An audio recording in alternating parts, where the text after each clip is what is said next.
When people picture the Dominican Republic, they often imagine pristine beaches, all-inclusive resorts, and of course, bachata. But behind this picturesque destination lies something much more violent.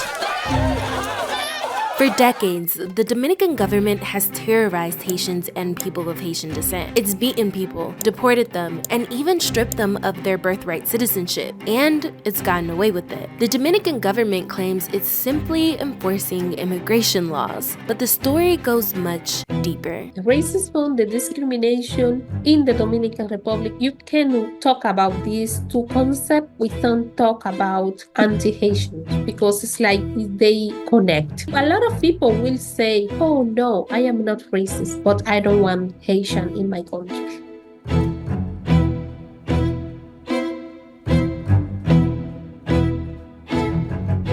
Here's the thing, the Dominican Republic's anti-Haitianism is so notorious that in 2022, the US Embassy warned Black American travelers that they might be mistaken for Haitian migrants and wrongfully detained. See, Dominican identity has been built on anti-Haitianism and anti-blackness all the way back to before the Dominican Republic even existed. You know, they used to teach us when the Christopher Columbus come to the island, they give our indigenous people mirror. They take our gold. I used to say, I don't know what happened with the mirror that Christopher Columbus gave us, because we are not able to see ourselves and see we are Black. The Dominican Republic and Haiti are actually neighboring countries on the same island. A look at the island of Hispaniola reveals a stark divide. Let's start in 1697. That's when France and Spain split the island after the 9 Years' War into San Domingue and Santo Domingo. The French side became the world's most profitable colony at the time, exporting sugar, coffee, and indigo. But those profits came at a cost. Plantation owners worked enslaved Black people to death. It was so bad that in 1791, the people enslaved in San Domingue revolted and sparked the Haitian Revolution. Meanwhile, Santo Domingo wasn't that successful of a colony for the Spanish. It was less developed, had fewer enslaved people, and a more mixed population. Things were still unfair, but not quite as brutal as next door. In 1804, San Domingue won its independence from France, becoming the first free Black republic. It renamed itself Haiti. Fast forward to 1822, Haiti, trying to protect itself from being invaded or colonized again, occupied the eastern part of the island, which had recently won independence from Spain. This is where the complicated relationship began. At first, some Dominicans were relieved at being free from European rule, but that didn't last long. During Haiti's 22-year occupation, it abolished slavery, redistributed land, broke up the Catholic Church's power, and pushed for French to replace Spanish. In response, a secret society began plotting to break away from Haiti and form an independent Dominican state. And on February 27, 1844, Santo Domingo declared independence, rebranding itself as the Dominican Republic. So you see, by 1844, you had two totally different countries sharing one island. Haiti, born from a slave revolt with a mostly Black population and French-based Creole culture, and the Dominican Republic with a more mixed population and the Spanish language, founded by a secret society largely made up of white Dominican elites.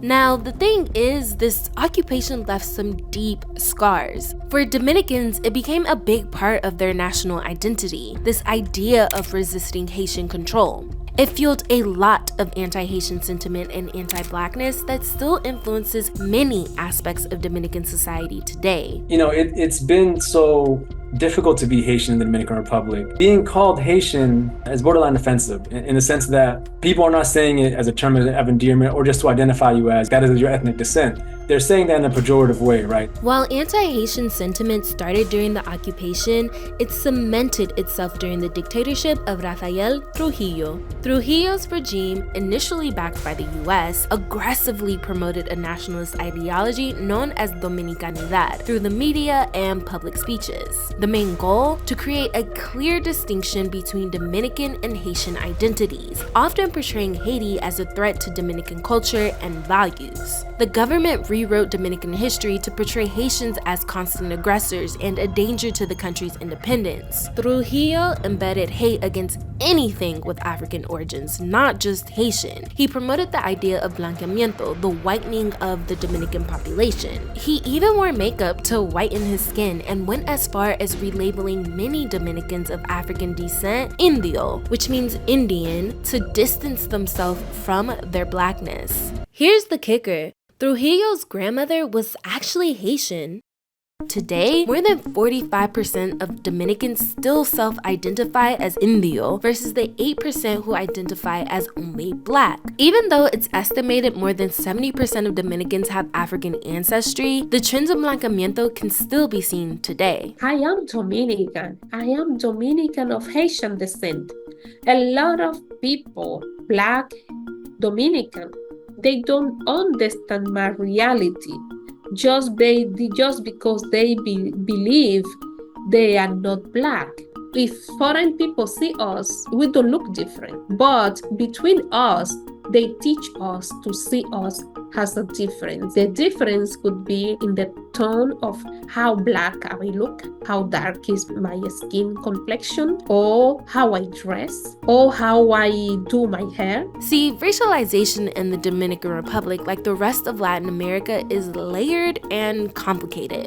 In Latin America and the Caribbean, particularly Dominican Republic, what we have is people are racialized by their phenotype, right? So irrespective if you have even two Black parents, right, and they may be both dark skinned, if you come out light skinned, you can be categorized as a different racial category, where in the US, that would not be the case. These assumptions about who's Dominican and who's Haitian wind up having major impacts on people's lives. There are Dominicans who are dark-skinned, who are indistinguishable from any other Black person from anywhere in the world. They often get confused as Haitian, sometimes even deported in mass raid, just like any other perceived illegal person would be, or undocumented rather. While there's a wide range of appearances in both countries, darker skin, French-sounding last names, and even hair texture can lead to individuals being perceived as Haitian, many times with dire consequences.